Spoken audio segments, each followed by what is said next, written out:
Hello, good morning, student. Hi. Today, what we are going to learn, or what did we discuss yesterday? We discussed protection of hydroxyl group as well as chemoselectivity. That is the term we have learned. Again, I think we have learned, or we have just started, as a protection of the amines group.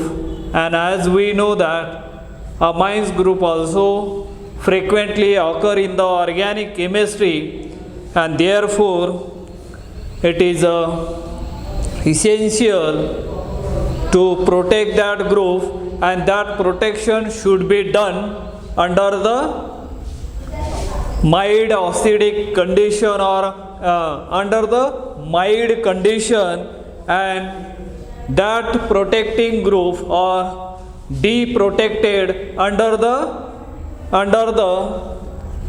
mild basic condition, or under the removed under the mild condition, and that protecting group should be stable at a reaction condition necessary carry out the transformation at the other end in the compounds.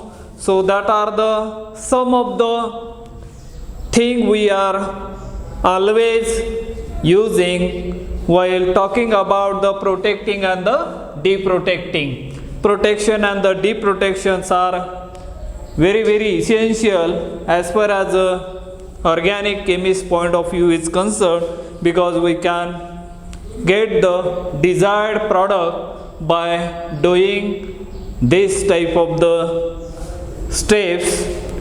Even though the protection, there is a extra addition of the step, as well as whenever we are removing it, that is also as a extra for isolation point of view, or what we can call it as a for separation point of view. It is synthetically is not much economic, but as far as essential drug is to synthesize, so to prepare the medicine or the drugs in a economical condition. So that are the point keeping in mind, and this protection and deprotection becomes essential in some of the reaction. Without that we cannot get the desired product, and therefore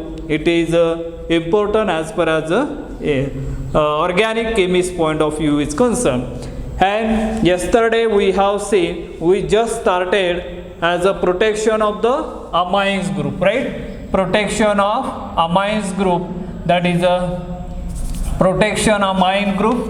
Amine, as we know that amines having functional group is a NH2, right? And that are basic in nature. Why it is a basic in nature? Because nitrogen atom containing as a lone pair on it, and therefore it is capable of donating according to as a Lewis base theory, and that's why it act as a base. And therefore yesterday I think we have seen one of the protecting group is a benzyl, right? And second one is a acetyl. These are the two suitable reagent. By using this reagent we can protect this group, and we can remove this group very easily at a mild condition, and they are stable at the reaction condition, and therefore in some reaction these protecting groups are used while carrying out the reaction. And now let us look at as a third one. The name of that third protecting group is, in short, is known as CBZ. CBZ is known as a benzyl carboxy CBZ or carboxybenzyl, or CBZ we can call it as a carboxybenzyl. So that is a or carbonyl carbamate or benzyl carbamate, or we can call it as a benzyl carbamate, benzyl carbamate we can term it. And what will be the structure of this CBZ or carbonyl benzyl carboxybenzyl as a protecting group? Carboxybenzyl as a protecting group. This one carboxybenzyl is a protecting group. What will be the structure of this CBZ and why it is used here for the protection of the amine? Do you know that amine in a we know that in a alpha amino acid, the amine group and the acid group, these are the two functional groups are present, and sometime for peptide, this CBZ is widely used in a peptide synthesis because they require to protect the amines group and then activate the carboxylic group by using as a thionyl chloride. So we can carry out the reaction at the other end and we will get the desired product over there, and therefore this CBZ group is widely used in a synthesis of peptide, as we know that peptides in the protein synthesis. Now CBZ, what will be the structure of CBZ? Let us see the structure of CBZ. One benzene ring is there, and then benzene ring, then CH2 here, right? CH2 benzyl, this part, and other one O, then C double bond O, Cl. So this is a structure of carboxybenzyl chloride. We can call it as a carboxybenzyl chloride. This you can call it as a carboxybenzyl chloride or carbamate. Now here what is happening, or this structure we can write in short pH, then CH2O, this double bond O, Cl.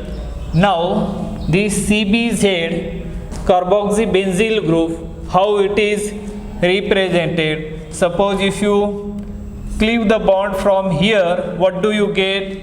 You are going to get here pH, then O, then this one C double bond O, positive charge are there, and this group is called as a CBZ group only, and this part is known as a CBZ. This is a carboxybenzyl chloride, but this is known as a CBZ group actually, and now it is used for the protection of amino group. Let us see how it works, or how it protects, or how it functioning here.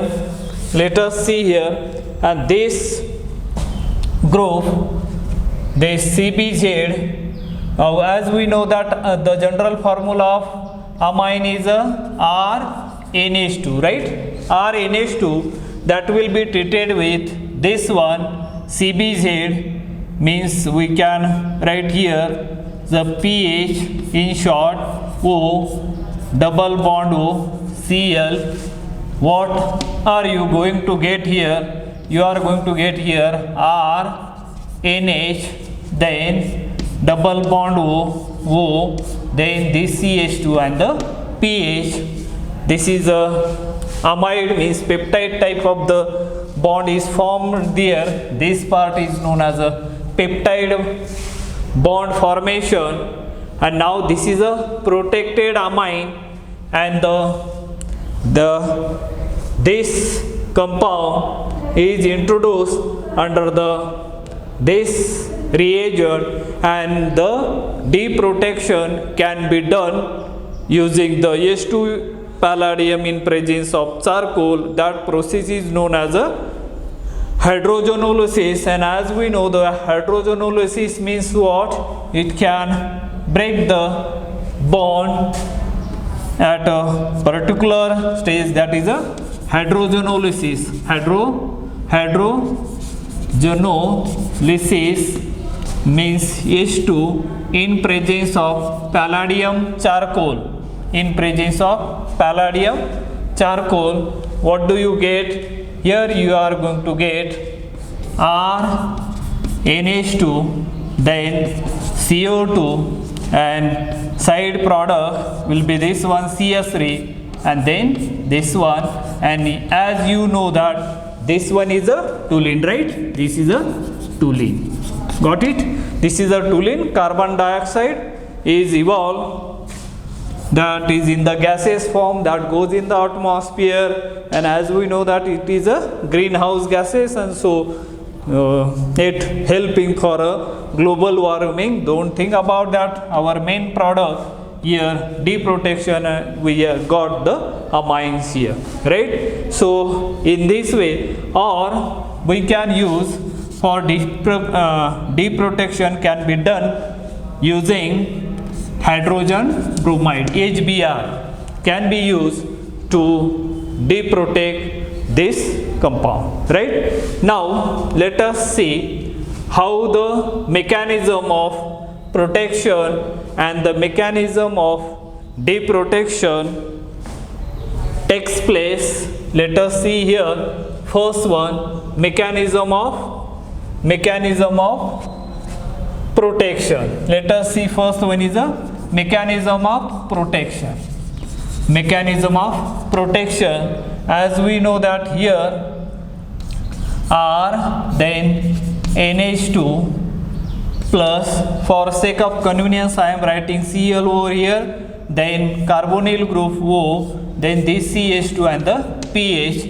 Now the lone pair which is present on the nitrogen atom, that lone pair is attacking to the electrophilic center of carbonyl group, and then this revolving around this carbon double bond, or that bonding pair revolving like this, moving around carbonyl, forming as a double bond as it is, and there is a departure of chlorine atom from here, and one of the hydrogen atom here, the hydrochloric acid get evolved during this process, and we are going to get here this one pH. Then in short, this group we can write in this way, RNH, then CBZ. You can write like this also, and therefore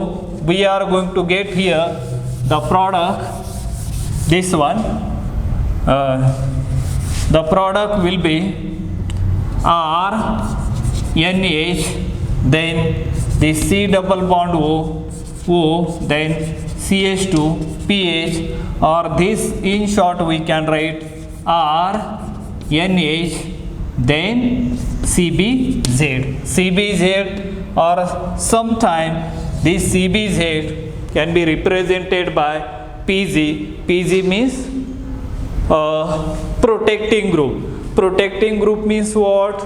The temporary modification of the functional group is known as a protecting group, and this is a so simple mechanism here for the protection of this one. Now let us look at the deprotection of mechanism of deprotection here. Mechanism of deprotection. Now here is a mechanism of deprotection. Mechanism of deprotection can be carried out using hydrogenolysis or by hydrogen bromide. So both the mechanism we are going to see over here.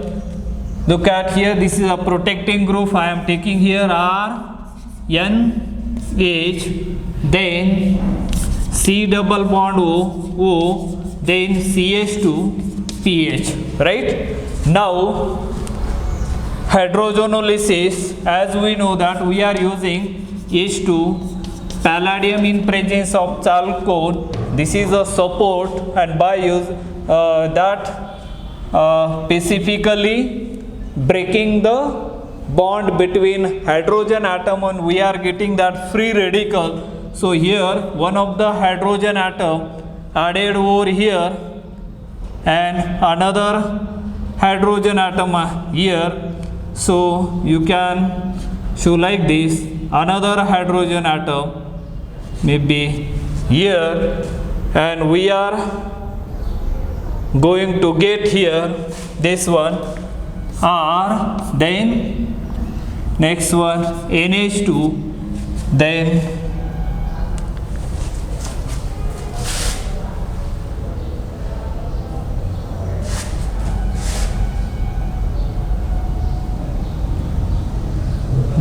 one of the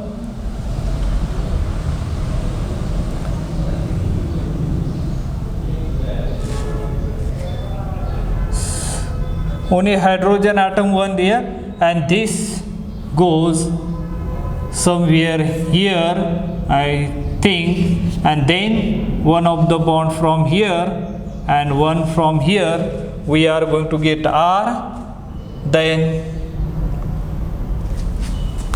or just simply let us see here clearly, hydrogenolysis is not there. So here hydrogen atom, one of the hydrogen atom and another hydrogen atom that goes here, this forming there, and one from here and another from here, so that we are going to get here. Let us see the mechanism. Now see the mechanism carefully. The hydrogenolysis means it is specifically used to break the bond between benzylic heterolytically the carbon here is oxygen atom or nitrogen atom at a benzylic position, and that is very easily cleaved by using this process, and that's why it is known as a hydrogenolysis. And therefore you are going to get here R, NH, then C double bond O, then OH, and plus here is a CS3 and pH. Here we got the side product is a toluene formation. It is one of the side product obtained here as a toluene. Now what is going to happen here? The lone pair which is present on that oxygen atom, present on the nitrogen atom, will pick up the proton from here, and negative charge on that oxygen atom you are going to get here R, NH, one hydrogen from here, that becomes as a positive one, then C double bond O minus charge here. Look at here what I rearrange here or what I did here. These lone pair picking as acidic proton get protonated over here, and then minus charge on that oxygen atom. Now the next step, what is going to happen here? This negative charge forming as a double bond over there, it involving around it, and this sigma bond neutralizing this positive charge. So what do you get here finally? R, NH2 and plus CO2, that is a carbon dioxide that goes in the atmosphere. So this is a mechanism for deprotection. Understood this one? Now let us look at some of the example. From that you can understood again more about how this carboxybenzyl or benzyl carbonate is why it is widely used in the peptide synthesis that you come to know here. Now let us look at the another example over here. See, for example, we have this structure C double bond O, OH, then this one OH, OH, and here is a H2O N. That is a alpha. This is a alpha amino acid. We know that, and this the name of this alpha amino acid is aspartic acid. This is known as a aspartic acid. Why it is acid? There are the two acids are there, and therefore it is known as a aspartic acid. There are the three functional groups are present: NH2, COOH carboxylic group, and here is a carboxylic group, and this will be treated with CBZ, means Cl, then double bond O, then pH. What is going to happen again there? This is going to attack over there, then evolving, and you will get here pH O, then double bond O, NH, then this one double bond O, OH, then this one OH, right? This is a protecting group we got here, and after that protection, deprotection can be carried out by using, suppose let us see here, the deprotection is carried out by using as a hydrogen bromide, because deprotection is carried out under the hydrogen bromide, suppose.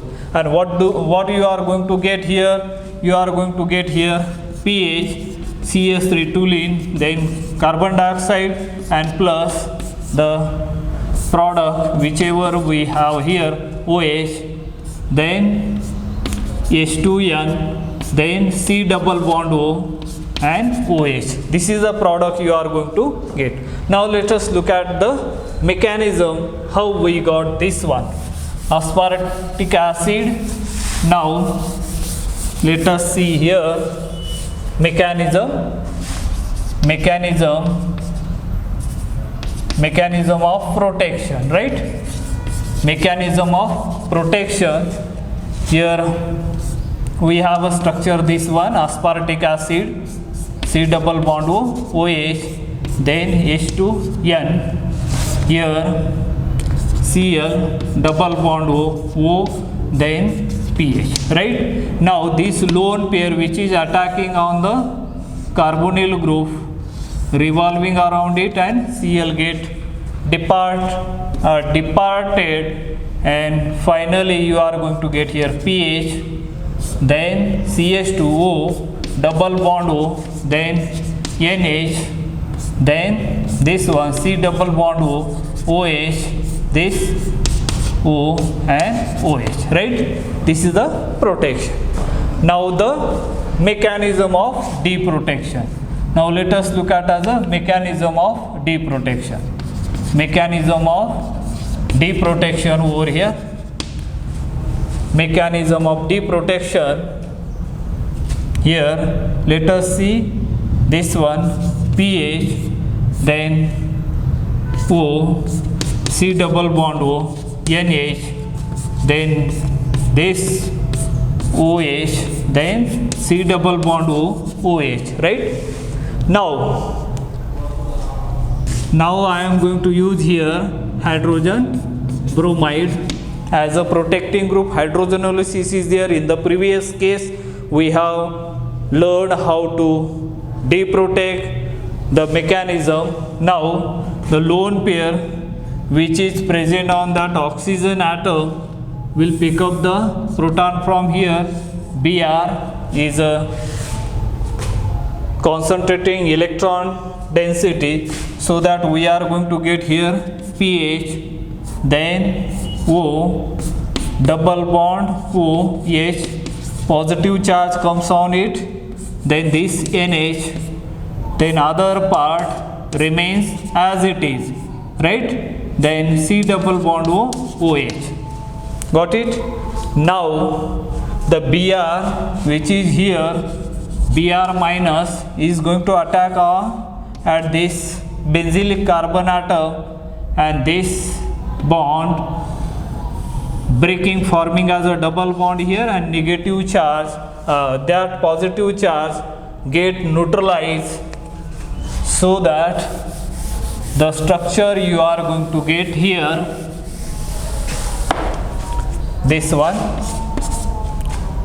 here, pH, then benzyl bromide you are going to get in this case, and here double bond OH, then NH. Now this one double bond OH, and here double bond OH, right? And after that, this lone pair which is there, which can abstract the proton, form as a negative charge over here. So finally what you are going to get here O minus here, then C double bond O, then NH, one hydrogen atom there, this form as a positive charge, then other thing C double bond OH, and this C double bond OH remains as it.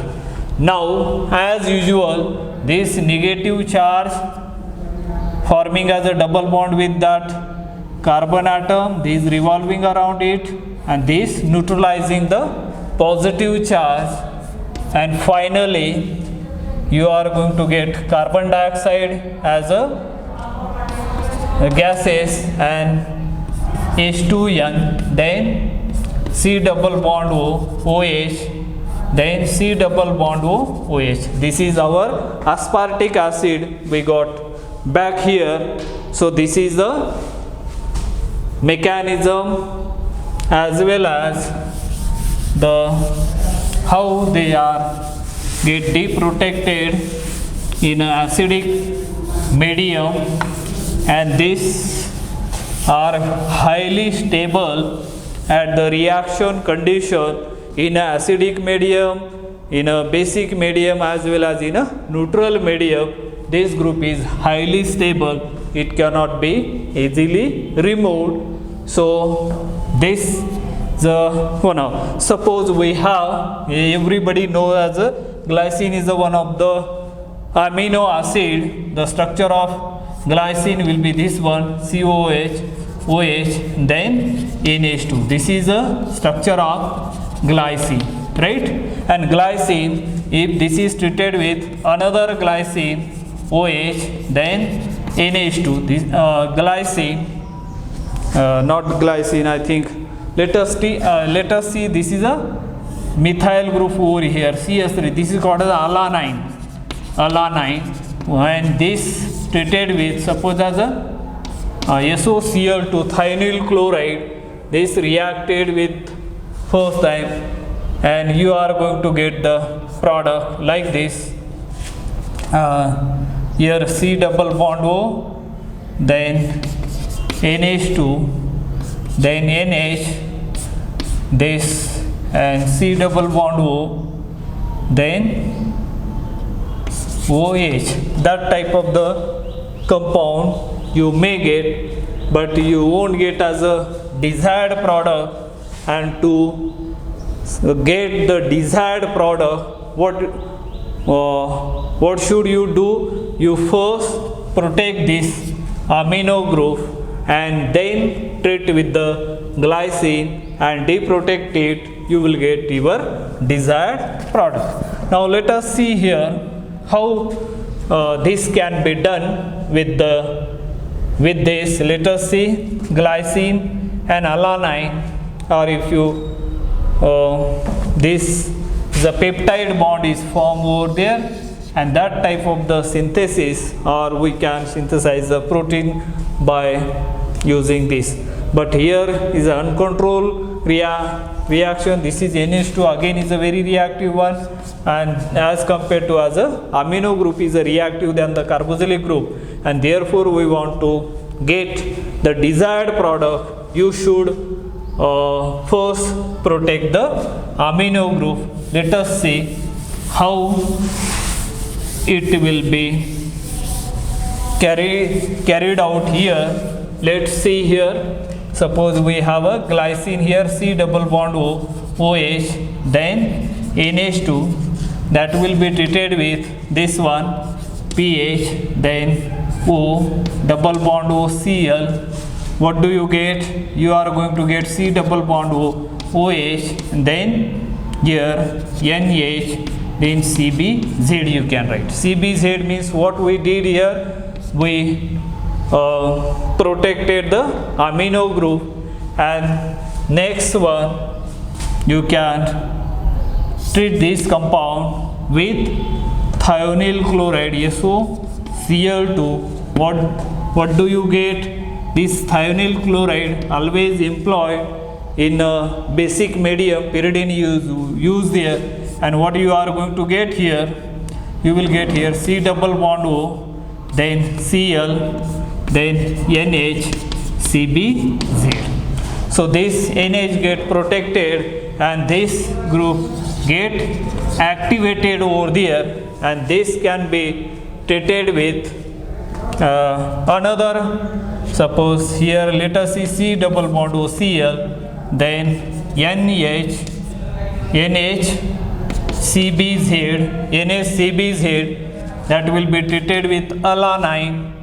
Suppose let us see here, the structure of alanine will be this one, C double bond OH, then NH2 here. So what do you get? This NH2 group is going to react with this, then removal of HCl, and you are going to get the product here, this one, C double bond O, then NH, peptide bond is formed over there, C double bond O, OH, and here NHPG, right? And now further you can treat with that thionyl chloride, you can get the peptide synthesis, because this type of the reactions are widely used, this type of the protecting groups are widely used in the peptide synthesis. So in this way, and now whenever you got the desired product, we can easily deprotect it by using suppose if you for deprotection hydrogenolysis is to in presence of palladium and charcoal, you are going to get the product here, this one, C double bond O, NH2, then NH, C double bond, what is that? Here is this one, then C double bond O, OH. This type of the, again this becomes as a free, and you can, this is what we can call it as a N terminal, and this is called as a C terminal. So in this way we can synthesize the big protein over there. I think with this let us stop today here. Remaining we will see the next time. Thank you. Have a nice day.